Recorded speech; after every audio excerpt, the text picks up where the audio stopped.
WNBA Draft Simulator because it was just confirmed that I will be attending the WNBA Draft this year, and I will be doing some interviews for Courtside Club. So hopefully I get to talk to some of your favorite draft prospects.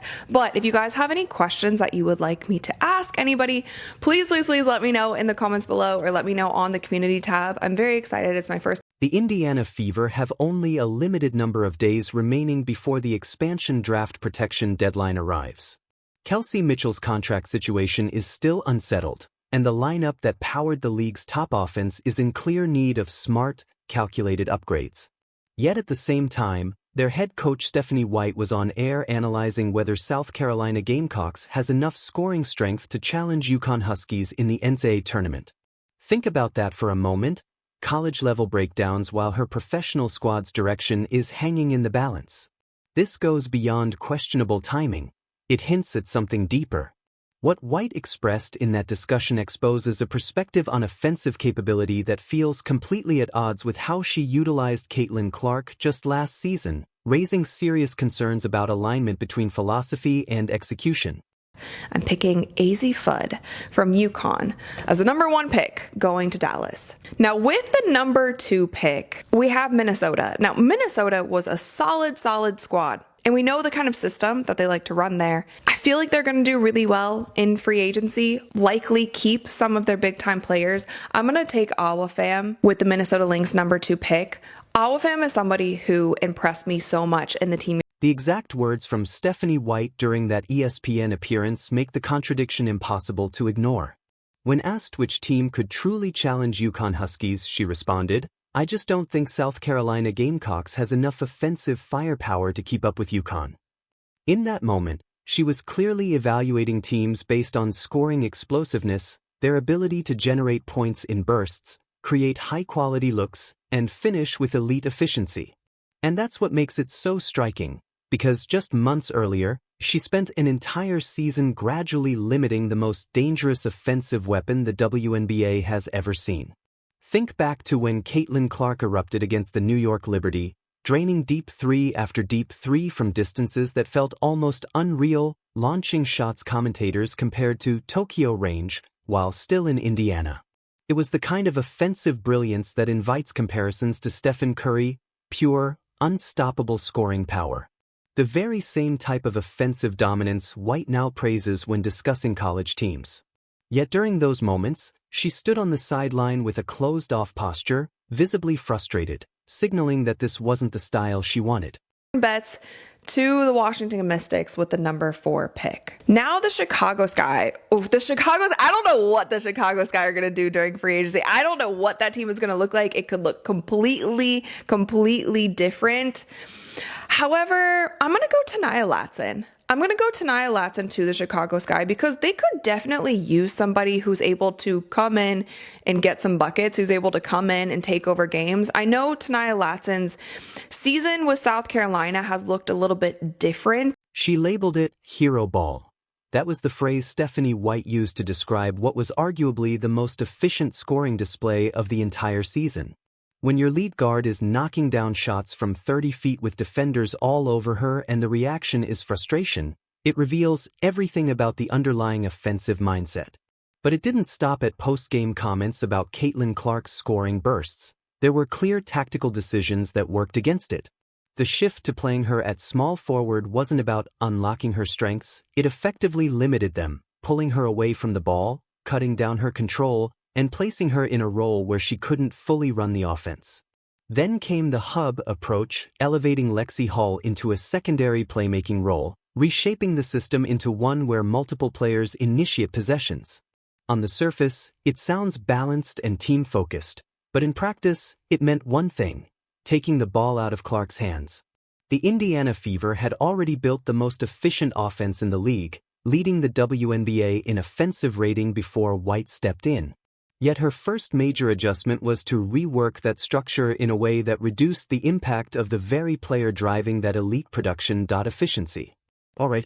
Back to it. We're talking about the Toronto Tempo. I could see them taking Flage. Because Flage is still a big name. I know that LSU got cut early in the NCAA tournament, but Toronto Tempo taking Flage. Okay, so what about the Portland Fire? What about the Portland Fire? So this is where it gets interesting.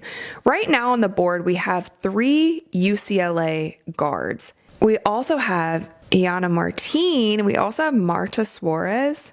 Is it crazy that I take Marta Suarez in the 7th spot? She has been showing out in this NCAA tournament. She has proven that she can perform on the big stage. I think she maybe goes 7. Okay, now we have the Golden State. Let's return to the contradiction around offensive firepower, because this is where Stephanie White's comments really expose her core philosophy.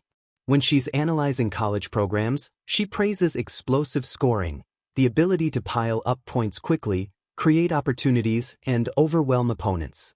But when she's leading professionals, that same explosiveness often gets dialed back. What does that point to? Control. It suggests the priority isn't always maximizing efficiency, it's enforcing a specific system.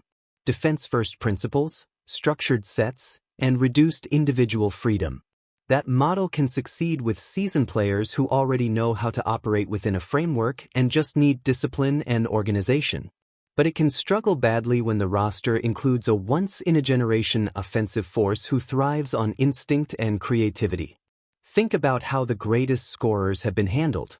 Did teams ever try to limit Stephen Curry by taking the ball out of his hands more? Did anyone watch Diana Taurasi and decide she should shoot less in favor of extra passing? Of course not. Generational players aren't restricted, they're empowered. Systems are built around them, designed to amplify what makes them special. And if that occasionally resembles hero ball, it doesn't matter, because results are what count and the scoreboard doesn't care how the points are created.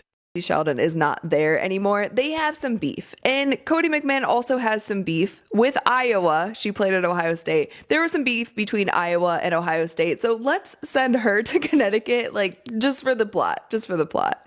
Also, I have no clue what Connecticut is going to do with their team this year. I feel like it might look completely different even than last year. Okay, the Atlanta Dream. Let's take Gabriela Jaquez. Let's take Gabriela to the Atlanta Dream, maybe a backup guard to Alicia Gray. And honestly, I think Gabriela is so underrated at UCLA. Obviously UCLA was stacked with seniors this season, but I don't know. I kind of like her in Atlanta. Okay. Let's return to the contradiction around offensive firepower, because this is where Stephanie White's comments really expose her core philosophy. When she's analyzing college programs, she praises explosive scoring, the ability to pile up points quickly, create opportunities, and overwhelm opponents. But when she's leading professionals, that same explosiveness often gets dialed back. What does that point to? Control. It suggests the priority isn't always maximizing efficiency, it's enforcing a specific system. Defense-first principles, structured sets, and reduced individual freedom. That model can succeed with seasoned players who already know how to operate within a framework and just need discipline and organization. But it can struggle badly when the roster includes a once-in-a-generation offensive force who thrives on instinct and creativity. Think about how the greatest scorers have been handled. Did teams ever try to limit Stephen Curry by taking the ball out of his hands more? Did anyone watch Diana Taurasi and decide she should shoot less in favor of extra passing? Of course not. Generational players aren't restricted, they're empowered. Systems are built around them, designed to amplify what makes them special. And if that occasionally resembles hero ball, it doesn't matter, because results are what count and the scoreboard doesn't care how the points are created. Here's what makes this so frustrating for Indiana Fever fans. They watched Caitlin Clark carry Iowa Hawkeyes to back-to-back national championship appearances through sheer offensive brilliance. They saw firsthand what happens when she's given full freedom to create. They experienced the draw, the packed arenas, the soaring TV ratings, the undeniable buzz. They understand exactly what kind of talent they have. And then they see their head coach Stephanie White spending the offseason breaking down college matchups instead of fully constructing a roster around that talent. They hear her praise high-powered scoring in other teams while dialing it back within her own system. They remember the small forward experiment, the hero ball label, and the visible frustration whenever Clark caught fire. The gap between those ideas is massive, and it leads to a serious question. Does White truly grasp what she has in Clark? Does she recognize that this isn't just another skilled player who needs to be shaped into a structure, but a rare, system-altering force that demands a completely different approach? Look at last season's decisions. That small forward shift didn't last a possession or two, it stretched across multiple games, forcing a natural point guard off the ball while less dynamic players took over primary creation duties. That's not simple experimentation, that's rigidity. It reflects a coach trying to validate a system instead of adjusting it to fit elite talent. Then there's the hub concept with Lexi Hull. No disrespect to Hull, she's a valuable role contributor, but elevating her as a secondary initiator in an offense built around Clark is like pacing a high-performance machine with something designed for stability. It doesn't elevate the star, it restricts it.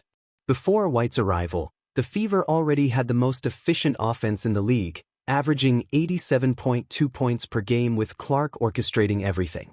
The system was effective, productive, and clearly working. Yet the first instinct was to overhaul it rather than build on what was already elite. Seconds anyway. Now, contrast that with how she talks about UConn's offense. She praises their efficiency, their depth, their ability to score from multiple. She clearly understands that explosive scoring can decide championships at the college level, yet that same understanding doesn't seem to carry over into her approach with professional teams. So what explains the gap? Is it stubbornness? A deep-rooted belief that the pro game demands tighter structure than the college level? Or maybe discomfort with a player who thrives outside traditional systems? Whatever the cause, it's becoming a serious issue because Caitlin Clark isn't going to reinvent herself. She's not going to suddenly turn into a low-usage, spot-up option who neatly fits into a defense-first framework. That's not her identity, and it's not what makes her elite. Trying to force that kind of shift is exactly how generational talent gets misused. Meanwhile, the pressure is building. The expansion draft protection deadline is closing in, free agency is around the corner, and Kelsey Mitchell's situation still needs resolution. The roster requires upgrades, and every moment Stephanie White spends on ESPN analysis is time not spent addressing those priorities. The previous offseason already raised concerns. The DeWanna Bonner situation created tension across the league, roster gaps were left unresolved, and coaching choices limited the impact of the team's top player. Now, heading into what could be the most critical offseason in franchise history for the Indiana Fever, those same patterns appear to be repeating.